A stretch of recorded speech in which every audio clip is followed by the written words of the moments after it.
Alright, what's up YouTube? So I got another video for you guys today. So this one's gonna be about how I developed my photographic style.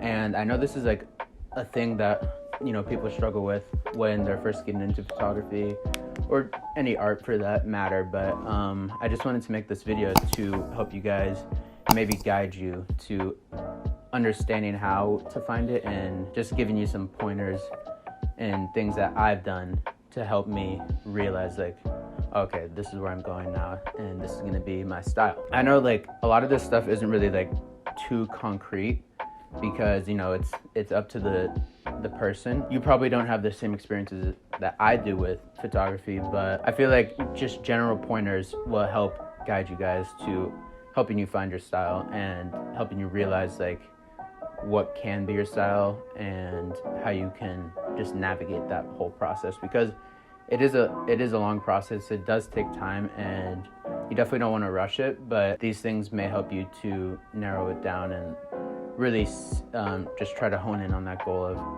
getting everything down and finding your style. Okay, so the first tip I have is just experiment. And when I say that, I mean buying new things for your camera, like filters, different lenses, even different bodies if you can afford that.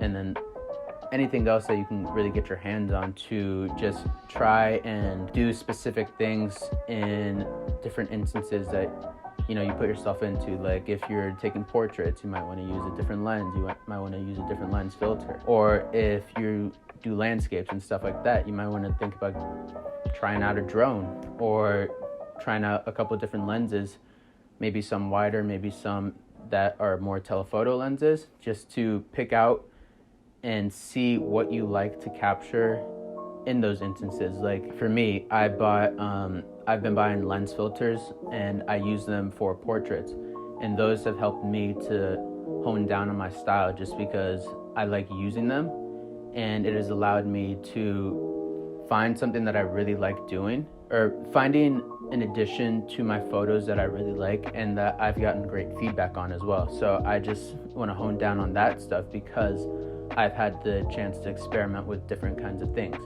And that might be something that you can do as well in any avenue of photography, really, because you get the chance to try new things. And that's really how life works in general anyways. And it's the same for photography. Like you can try new things to find what you really like. And then another thing with experimentation is trying new avenues of photography. Like maybe you've tried portraits for a while.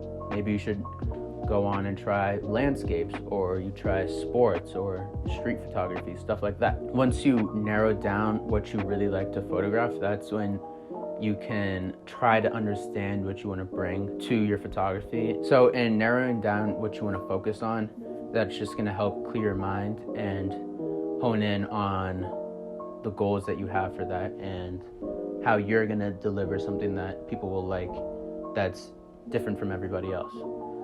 And that is something that I've also had to do. If you look on my Instagram page, I actually have it as street photography, sports, and people. That's just something that I've realized. Like I've dabbled in landscape photography, cityscapes, and just other things, but I've found that street photography, sports, and portraits are my favorite. Those are the ones that I like to do, and so I've figured out how to bring something different to the table for each of those that, I believe that I'm doing different than everybody else. So that's the first point, experimentation. The next is not to compare your work with anybody else's. And this doesn't mean that you can't take inspiration from people's work, because that is an absolute must in photography and art in general as well. Because you want to see what other people are doing, but you want to see that and then how you can change that and how you can do something that is unique in your own.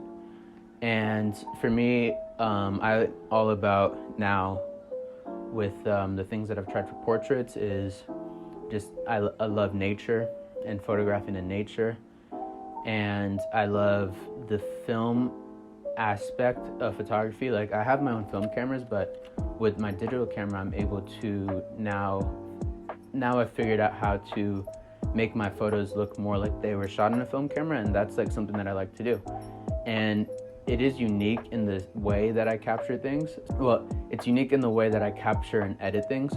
So it has helped me so that I can be different and I can do those things that I like and feel like I'm bringing something else to the table that not a lot of other people are doing. And not comparing yourself with others, you're able to, take bits and pieces from work, learn from it, and then grow from it. So it's something that's hard to do just because you see so much like on Instagram and social media that other people are doing, and you just got to stick true to what you do and what you want out of your photography and what you want people to notice you for.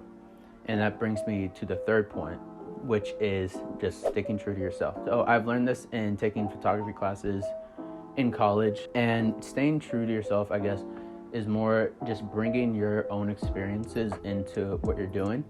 So it's like, what do you want to see in the world? Like, do you want to help change the world? Do you want to expose certain things? Do you want to show the beauty in certain things? Stuff like that. And nobody else can really see what you're seeing because everybody's unique. And that's something that I like to do and that I've learned to do just from different classes. Like in the last class I took, it was a photo practicum class. So we had it was a whole semester project where we had a gallery showing at the end. And for my project, I did masks. It's on my website. If you guys get a chance, you should look at it. But I wanted to bring in my own experience because I like just showing how people are unique, but how collectively in the world we are one, because everybody's the same, but everybody's different.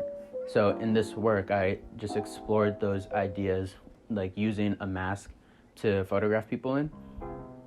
And that was just something that, was important to me. And it was very successful. And it helped me to understand more what I want to do with photography. My motto for my website and my YouTube and everything else is light is a language. And so I want to use light, which is photography, to speak and connect to people. Basically, that's it. And that's me sticking true to myself and bringing in my own experiences just because that's what I believe and that's what I want other people to believe when they see my work. And it's more like bringing in your own life experiences that will help you to not be like everybody else, because nobody else has had the same experiences as you. So those are my 3 pointers for finding your photographic style: experimentation, not worrying about other people's work, and sticking true to yourself.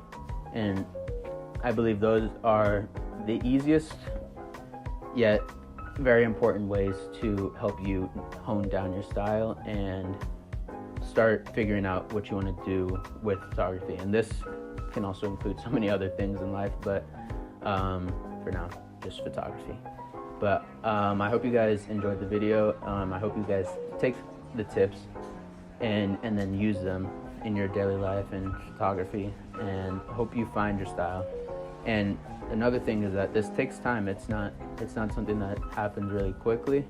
For me, I started photography about 2.5 years ago, so it has been a while. But these things take a while, just because you gotta figure out who you are. So I hope that this helps you out, and I'd love to see in the comments if you like this kind of content. And don't forget to like and subscribe on the channel, and I will see you guys on the next one.